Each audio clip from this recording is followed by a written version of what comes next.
Okay, hi. Hello. Hi. I'm Sherry with Stage Clicks. How's the tour going? The tour's going great. It's going Great. It's amazing. You never know what you're gonna get, you know. Right. But then a couple shows in, you're like, oh, cool, it's working, it's happening, people are coming, we're connecting. Some of those nerves get a little Yep. more subsided Yeah. there. You know, you never know how it's going to go. Right. Yeah.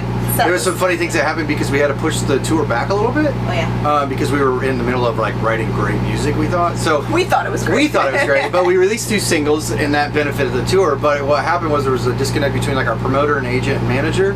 So we were getting these secret reports and it would say like in Colorado one night, like before the show, I was like, what happened? And it said 80 tickets sold. And I walk on stage and there was like 300. Whereas like, oh, that was a good surprise. So you go into it thinking like, oh, this is gonna be a small night, and then you go on stage, you're like, Oh, okay, boy, there okay, it is. Yeah. Let's not try to. It's always good to have low expectations and be pleasantly surprised. Yeah, totally. I always wondered that, you know. What was your favorite album to record up till now? That's a great question. Man. There was a lot of excitement with the first one because you have that feeling of like, oh cool, this is my first time in a real studio with a real producer. I feel like, you know, there's some real buzz happening, and then every time it's less buzz because you've done it before. You're more like focused on the work. I think You Can't Kill Us for me. But you're right. You Can't Kill Us was fan funded, crowd supported. Yeah, I think You Can't Kill Us I was because going to talk to you about that. That seems pretty awesome. Yeah. yeah. So we came out of the really bad bankruptcy and the record deal. I mean, normal story for young artists and stuff. But I had on You Can't Kill Us. We wrote a ton of material and we also produced it. We also wrote it.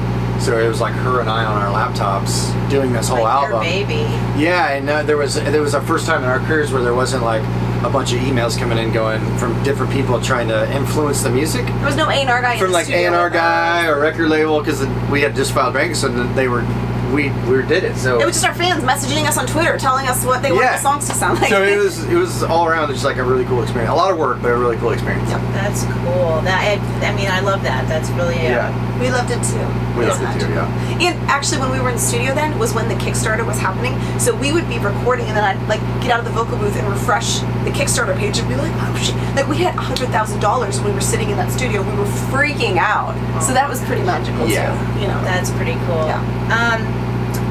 So if you could say one thing to all your fans, what would it be individually? I would say, of course, thank you. Couldn't do this without you, legit. And that's not like lip service. That's not like, oh, we need to keep our fans happy to keep them around. It's a genuine thank you for saving us, for having our back, for having our soul, for caring about what we do. And then I'd also say, like, you're doing better than you think you are. You're okay, and if you're not okay, it's okay. And there's space for you, and we love you, and keep going. And life ebbs and flows. So if you're down now, you'll be up in a couple months, hopefully. I'm sending you love. Just took all of them. No, I'm just- no, I would say don't give up. I mean, that's been our core theme the whole time, from the ups and downs and bankruptcy and all kinds of bad things have happened, but we've just kept persevering through. So I would say don't give up. Like no matter where you're at in your life, whether like you think you may make it to the show tonight, just don't give up. Just keep going to the show. Awesome. So you guys are from Decatur. Yeah. I'm from Wheaton. Oh, well, I know where Wheaton's at. There's Yeah. like a college there, right? Yeah, Wheaton College. Yeah, I Yeah. know So where- growing up, you know, back in a smaller town like that, you know, what was it like as far as like you were saying about, you know, you were kind of sheltered as a child, you know, not Very sheltered, but No, I I mean, like definitely you was. didn't listen to a lot of music and Yeah. whatnot. So, you know, how was it growing up there in that kind of environment where music was like something you really wanted to do, and it was like, oh my God, you know? Yep. Well, I'll let you go first on this. Oh, for me, I love the small town stuff. I love the whole family, you know, crock pots. Football! Yeah, football. I mean, I loved it. I was a very much small town guy, but I was the DJ like growing up, so I had to know all the songs anyway. So then when I switched to guitar, my dad always has drums. It was just like it was on because he was in a band, and so I like just Nice. did everything music, and I was probably one of the only people pursuing music. But you have a whole complete different story. I mean, Yeah, so you didn't grow up in a I small didn't grow town. up in Decatur. I moved there when I was almost 16, and it was devastating for me, and I thought my life was over.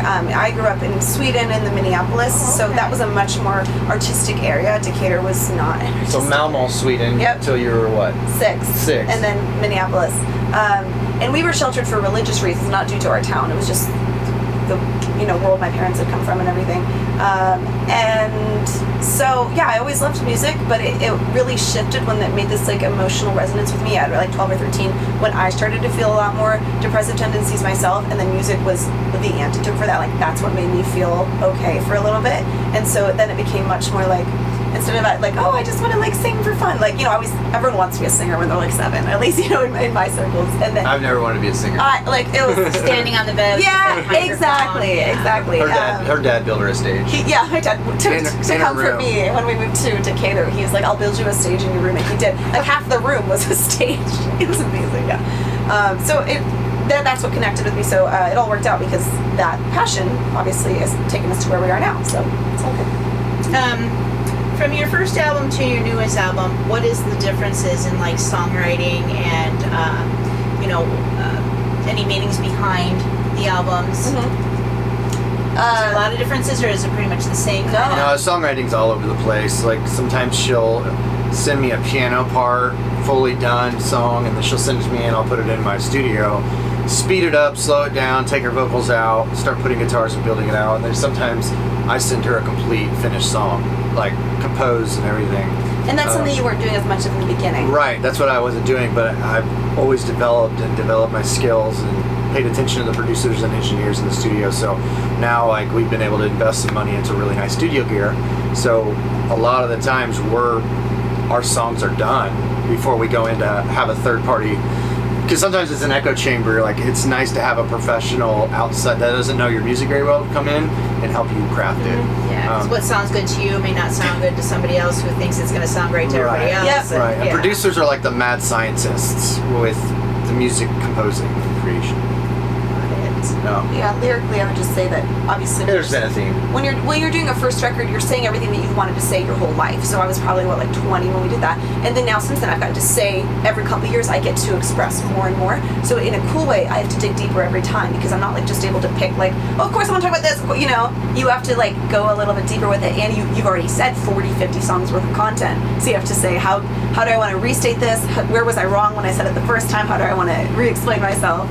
Nice. Okay, great. So, do you have any like before show, after show feelings? Like before show, are you like worried or anything like that? And then after the show, you're like, oh my god, thank God that's done. Or is it just like the whole time? Yes, let's just do this. Not anymore. I've realized that I feel good. Like I feel there's no nerves. It's all super chill, and I not enjoy anymore. that. There is a celebration after each show because you hype yourself up the entire time on stage. You're headbanging, you're screaming, you're just in the moment, and then you come off stage and it's quiet. And it's a bizarre contrast. You're alone. Like for me, I'm alone. I'm sitting in here. I'll sip my tea. Maybe I'll like Marco Polo with my sister. Just have some human connection because it's intense human connection and then isolation in a very short amount of time. But beforehand, I was just realizing today, my least favorite part of the day is like putting on my sweaty show clothes from the night before. That's like the worst part. Is like transitioning from like my street clothes into my stage clothes. I'm like, ew, I hate this. But then when I'm in them, I'm good. But, do you do any kind of vocal prepping before shows or in between shows, like on the bus and whatnot? Yep, I do vocal warm-ups every day. That takes like 5 to 10 minutes. Because I know a lot of singers have said, I lost my voice, I have to cancel the show, or It still happens. my vocals are really screwed up, so we're doing a lot of steam and stuff like that. So Yep, all the above. I had to get a steroid shot a couple weeks ago. Yeah, Iowa City, she couldn't talk hardly. Yeah, She still sang. We still made it work. It was a great show. It worked out. It was awesome. But I love throat sprays, throat teas. But it's fine. You know the vaporizer thing I do. that you breathe into? It's when it gets really enough. bad, When yeah. it gets bad, then I pull out all the tricks. But usually on a daily basis, it's just some tea and some warm-ups. do you have any kind of crazy tour bus stories? Well, it's like 4 years ago. 4 years ago, we were driving in New York, and the driver didn't realize that he was on the Parkway, and he ran like the bandwagon went like this, and then the bridge, and it Went just under a peeled bridge. it all back, and all of the refrigerator and everything was right here. It was And awful. About smashed me, but it was bad.